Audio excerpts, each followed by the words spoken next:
Kung 40s ka na, may pag-asa ka pa bang maging milyonaryo?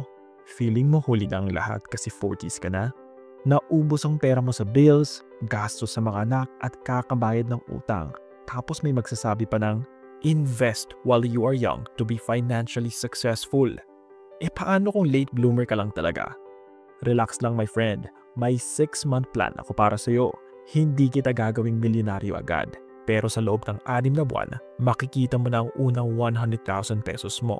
After 6 months, may emergency fund, side hustle at investment ka na tumutubo. Stay hanggang dulo kasi yung tip number 7, yun ang sikreto ng mga tahimik pero mayaman. At baka ikaw na ang susunod na isa sa kanila.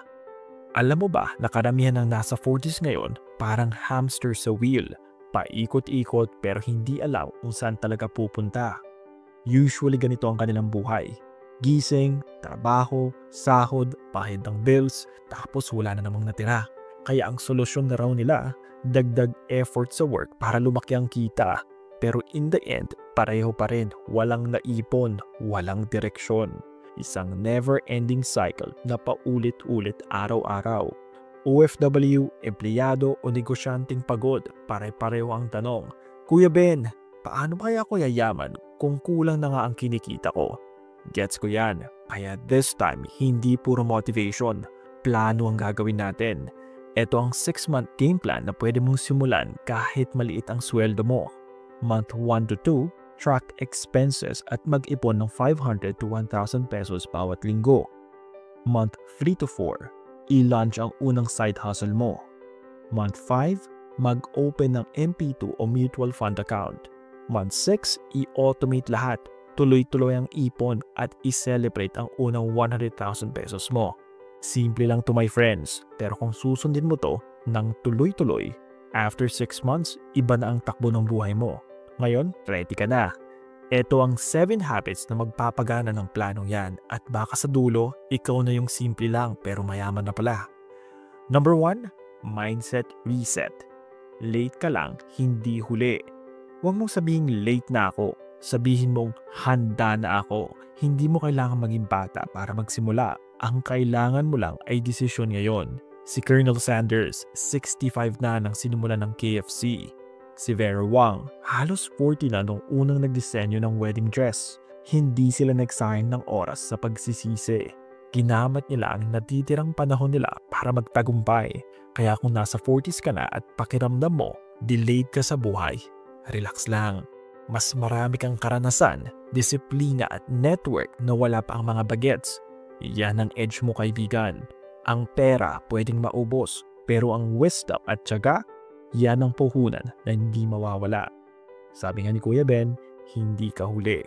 Yung mga ayaw pa rin gumalaw, sila ang naiiwan. Kaya habang yung iba nag-aalangan, ikaw, kumilos ka na. Baka ikaw pa ang susunod na success story. Number 2, income audit. Alamin kung saan napupunta ang pera mo. Kung hindi mo alam kung saan napupunta ang pera mo, para kang nag-aadobo na walang suka, walang direksyon, puro alat.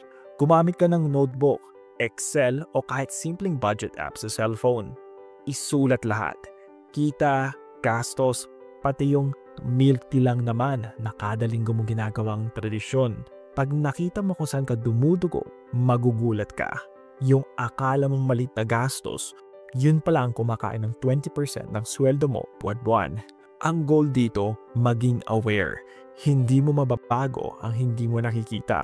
Kaya bago ka mag-MP2, mag-side hustle o mag-invest, kilalanin mo muna kung sino talaga ang magnanakaw ng ipon mo. Ang perang minomonitor, lumalago. Ang perang pinapabayaan, lumalayo. Kaya simula ngayon, alamin mo ang daloy ng pera mo para hindi ikaw ang nilalaro ng sweldo. Ikaw ang naglalaro sa pera. Number 3, pay yourself first. Automatic ipon system. Bago bills, bago utang, ikaw muna. Kasi kung laging inuuna ang iba, ikaw ang laging nauubusan. Rule number 1 sa pag-asenso, bayaran mo muna ang sarili mo. Kada 100 pesos na kinikita mo, 20 pesos diretso sa ipon. Hindi pag may sobra, kasi walang sobra. Gawin mo itong automatic para hindi ka matuksong gumastos. Pwede sa digital bank auto transfer o MP2 autosave buwan-buwan. Pag na-setup mo na yan, tuloy-tuloy na ang pag-iipon kahit busy ka pa sa trabaho. Ang totoong mayaman, hindi yung na-promote at malaki ang sahod. Ang totoong mayaman ay yung naniniwala sa pay yourself first. Pag ikaw ang priority mo sa pera, darating ang panahon na pera na ang may priority sa iyo. Kaya simula ngayon, huwag mo nang hintayin ng bonus para mag-ipon. Gawing routine ang pagtabi para sa sarili mo bawat sweldo. By the way, kung gusto mong masundan month by month tong 6-month plan, isubscribe mo na tong channel. Libre lang yan pero pang milyon ang balik. Number 4, side hustle hunt. 6 tries in 6 months. Gusto mong mabilis umangat sa kahirapan? Huwag mong hintayin tumaas lang ang sahod mo. Dagdagan mo rin ang source ng income mo.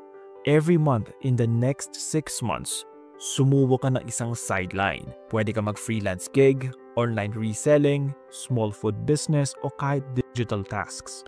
Hindi lahat kikita agad, pero kahit 3 lang sa 6 mag-work, panalo ka na. Ang sikreto, action over analysis. Marami kasing gustong yumaman pero puro plano, walang simula. May kakilala nga ako nag-Shopee reselling last month. 8,000 agad sa first week ang kinita niya. Not bad for a side hustle, right? Kaya mo rin yan basta consistent ka.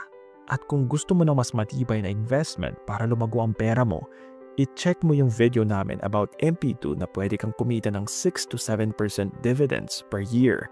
Perfect way to start planning and saving para sa iyong retirement. Ilalagay ko yung link sa description so make sure na panoorin mo to.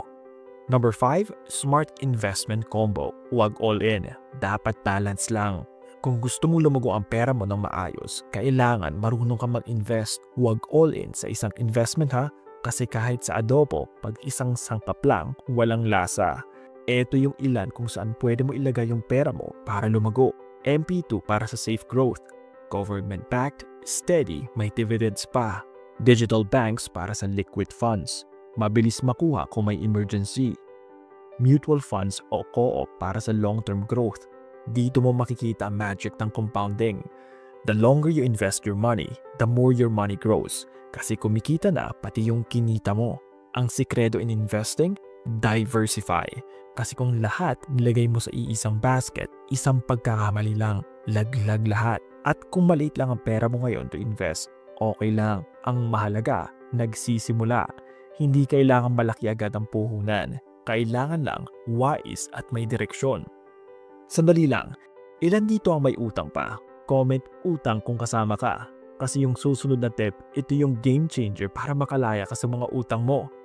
Number 6, debt cleanup. Tanggalin ang tagas. Eto na, time to face the real enemy. Utang. Kung gusto mong umasenso, kailangan mo munang isara ang tagas sa bulsa mo. Una, list down lahat ng utang mo. Focus sa pinakamataas na interest muna. Usually credit card, loan o buy now pay later. Hulugan mo yan hanggang maging zero balance, kahit unti-unti. At pag natapos mo na, huwag mo hayaan na mawala yung momentum mo.